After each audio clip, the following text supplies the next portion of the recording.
Media Tiongkok soroti Indonesia, disebut jago membuat kapal perang bekas menjadi kapal bersenjata sangar fregat Sigma jadi buktinya. Pada 11 Mei 2024 lalu, media Tiongkok menyoroti aktivitas Angkatan Laut Indonesia. Dilaporkan bahwa fregat Marta Dinata atau dikenal dengan fregat Sigma melakukan uji tembak dengan rudal anti pesawat Mika. Menurut laporan 163.com, kapal perang ini merupakan versi upgrade dari fregat berpeluru kendali kelas Sigma yang dibeli TNI Angkatan Laut dari Belanda. TNI Angkatan Laut sebelumnya telah memasang sejumlah fregat berpeluru kendali kelas Sigma. Apa pertimbangan Indonesia jika membeli kembali kapal Belanda? Salah satu alasannya tentu saja untuk memperkaya kemampuan tempur maritim. Sebagai negara dengan garis pantai yang panjang dan banyak pulau, pembangunan kekuatan Angkatan Laut Indonesia sangatlah mendesak.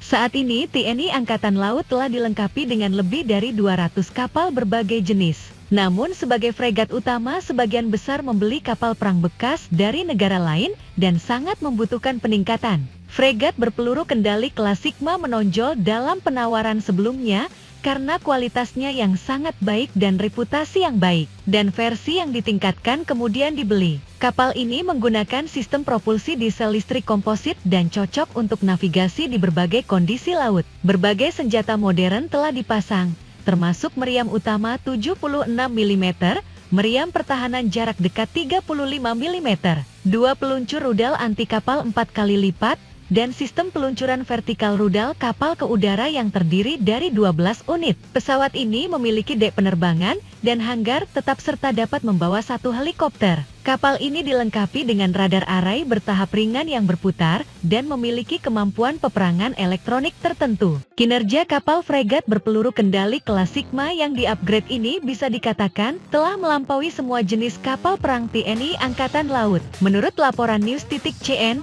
Indonesia yang sedang mempromosikan pengembangan industri militer. Industri manufaktur kapal perang Indonesia terutama terkonsentrasi di Pulau Jawa, seperti galangan kapal milik negara PT PAL yang berlokasi di Surabaya, Provinsi Jawa Timur.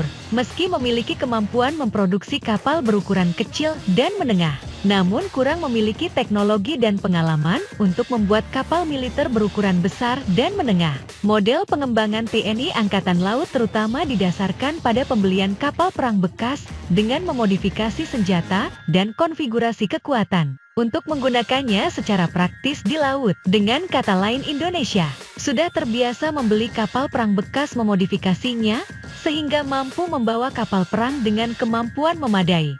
Namun, hal ini membuat teknologi militer negara mengalami kemajuan yang lambat. Untuk memperbaiki situasi ini, Indonesia telah menetapkan klausul transfer teknologi dalam pengadaan kapal fregat berpeluru kendali kelas Sigma yang ditingkatkan, di mana 6 bagian kapal akan dibangun di Indonesia dan 2 bagian sisanya akan dibangun di Indonesia. Belanda mengizinkan produksi lokal Indonesia selama proses perakitan lambung kapal.